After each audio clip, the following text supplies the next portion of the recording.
Hi മക്കളെ, എടാ എങ്ങനെ ഉണ്ടായിരുന്നോടാ നിങ്ങളുടെ ഫിസിക്സ് എക്സാം? ജസ്റ്റ് നിങ്ങളൊന്ന് കമൻറ്റ് ചെയ്യാം.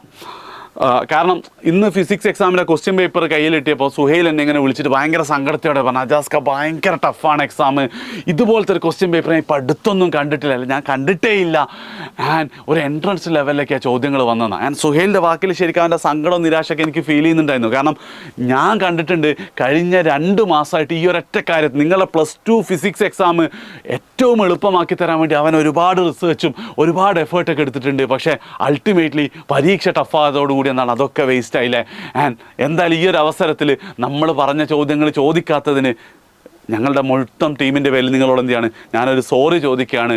ആൻഡ് ഇതിന് വേണ്ടിയിട്ടൊന്നല്ല ഈ ഒരു വീഡിയോയ്ക്ക് ഞാൻ വന്നത്. കാരണം ഈ ഒരു അവസ്ഥ എന്ന് പറയുന്നത് ഒരു +2കാരനെ സംബന്ധിച്ചിടത്തോളം ഒരിക്കലും ഹാൻഡിൽ ചെയ്യാൻ പറ്റാവുന്ന ഒരു സിറ്റുവേഷൻ അല്ല.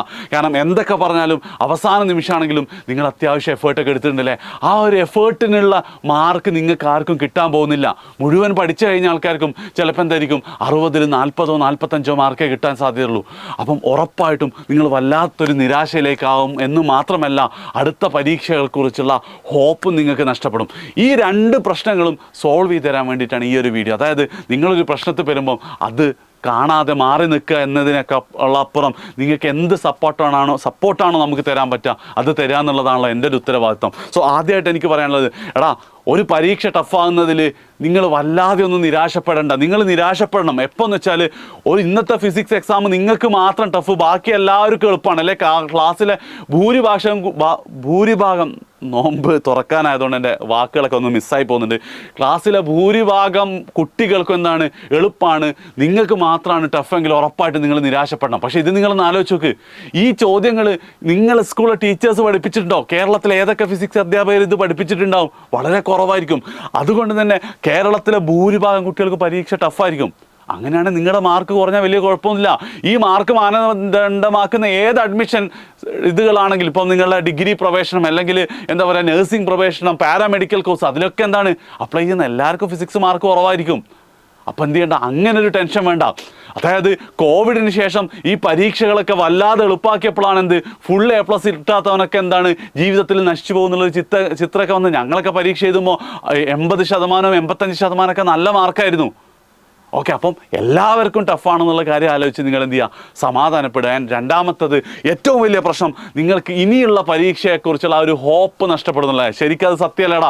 അതായത് ഫിസിക്സ് ഭയങ്കര ടഫായിരുന്നു, ഇതുപോലെ ടഫ് ബയോളജി ചോദിച്ചാൽ എന്തായാലും എനിക്കൊന്നും ചെയ്യാൻ പറ്റില്ല, അതുകൊണ്ട് ഞാൻ പഠിക്കുന്നില്ല എന്ന് വിചാരിക്കും. ഒരിക്കലും നിങ്ങളത് ചെയ്യരുത്. അതായത് ബയോളജി എക്സാമിന് ഇന്നൊരു ദിവസവും നാളെ ഒരു ദിവസവും മാത്രമേ ഉള്ളൂ, മറ്റന്നാളാണ് നിങ്ങളെ പരീക്ഷ.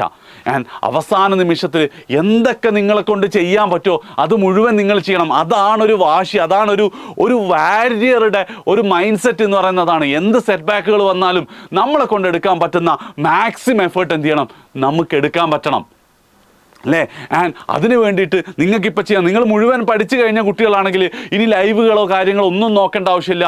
എഡ്യൂപോർട്ടിൻ്റെ ആപ്പിൽ 100% ഫ്രീ ആയിട്ട് പ്രീവിയസ് ഇയർ ക്വസ്റ്റ്യൻസ് നിങ്ങൾക്ക് കാണാൻ പറ്റും. 2010 മുതലുള്ള ചോദ്യങ്ങൾ അങ്ങ് ചെയ്ത് നോക്കുക. അറിയാത്ത പാർട്ട് ഒന്നും കൂടെ റിവൈസ് ചെയ്തുകൊണ്ടേ ഇരിക്കുക. അതേ സ്ഥാനത്ത് മുഴുവൻ പഠിച്ചു കഴിയാത്ത കുട്ടികളും ഇതുവരെ പഠിച്ചു തുടങ്ങാത്ത കുട്ടികളെ സംബന്ധിച്ച് ഈ 2 ദിവസം നിങ്ങൾക്ക് ഒരു മലയും മറയ്ക്കാൻ പറ്റില്ല. ആകെ ചെയ്യാൻ പറ്റുന്നത് ഏതെങ്കിലും ഒരു ലൈവ് കാണുക, അതിലുള്ള ചോദ്യങ്ങൾ വരുമെന്ന് പ്രതീക്ഷിച്ചുകൊണ്ട് മാക്സിമം ആ ചോദ്യങ്ങൾ പഠിക്കുക എന്നുള്ളതാണ്. ചിലപ്പോൾ നിങ്ങൾക്ക് എന്താണ് എഡ്യൂപോർട്ടിൻ്റെ ചാനലിലെ ട്രസ്റ്റൊക്കെ നിങ്ങൾക്ക് നഷ്ടപ്പെട്ടിട്ടുണ്ടാവും. ഫിസിക്സ് പറഞ്ഞ ചോദ്യമൊന്നും വന്നിട്ടല്ലോ. പക്ഷേ ആ ട്രസ്റ്റ് നഷ്ടപ്പെട്ടെങ്കിൽ നിങ്ങൾ ഏത് ചാനലിൽ പോയി കണ്ടാലും കുഴപ്പമില്ല, ലൈവുകൾ കാണുക. മാക്സിമം കോൺസെൻട്രേഷനോടുകൂടി അനാവശ്യ ചാറ്റുകൾ ഒഴിവാക്കി അത് കണ്ട് പഠിക്കുക. ആ ചോദ്യങ്ങൾ വരുമെന്ന് പ്രതീക്ഷിക്കാം. ഒരു കാര്യം ഞാൻ ഉറപ്പ് തരാം, അതായത് ഇന്നത്തെ ഫിസിക്സ് എക്സാമിന് ശേഷം നമ്മൾ ബിലാൽ സാറിനും അഖിലിനും എന്താണ് കൃത്യമായിട്ടുള്ള ഇൻസ്ട്രക്ഷൻ കൊടുത്തിട്ടുണ്ട്.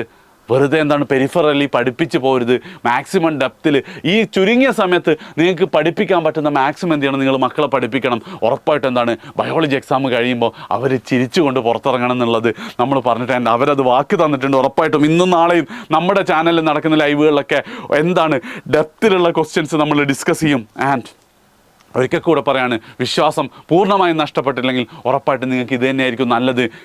ആൻഡ് കെമിസ്ട്രിയും എളുപ്പമാവുന്നതിന് നമുക്ക് പ്രതീക്ഷിക്കാം അല്ലെ. അതിനുവേണ്ടി മാക്സിമം എഫേർട്ട് എടുക്കാം. 2 കാര്യങ്ങൾ പറയാനാണ് വന്നത്. ഒന്നാമത്തത്, നിങ്ങൾക്ക് മാത്രമല്ല എല്ലാവർക്കും ടഫാണ്, നിരാശപ്പെടേണ്ട ആവശ്യമില്ല. ആൻഡ് അടുത്ത പരീക്ഷകൾക്ക് എന്ത് ചെയ്യുക, പൂർവാധിക ശക്തിയോടെ എഫേർട്ട് എടുക്കുക, പഠിച്ചുകൊണ്ടേയിരിക്കുക. ഉറപ്പായിട്ട് എന്തായിരിക്കും, പരീക്ഷയിലെ മാർക്കല്ലെങ്കിലും ജീവിതത്തിൽ നിങ്ങൾക്ക് കിട്ടാൻ പോകുന്ന ഏറ്റവും വലിയ എക്സ്പീരിയൻസ് ആയിരിക്കും, ഏറ്റവും മികച്ച ഒരു ആറ്റിറ്റ്യൂഡായിരിക്കും ഇത്. സോ പോരാടിക്കൊണ്ടേയിരിക്കുക, അവസാനം വരെ ഞങ്ങളെ കൊണ്ടാവുന്ന രീതിയിൽ എഡ്യൂപോർട്ട് കൂടെ ഉണ്ടാവും. ഒരിക്കൽ കൂടെ ഫിസിക്സ് ടഫായാൽ ഞങ്ങൾ കാരണക്കാരായിട്ടുണ്ടെങ്കിൽ സോറി.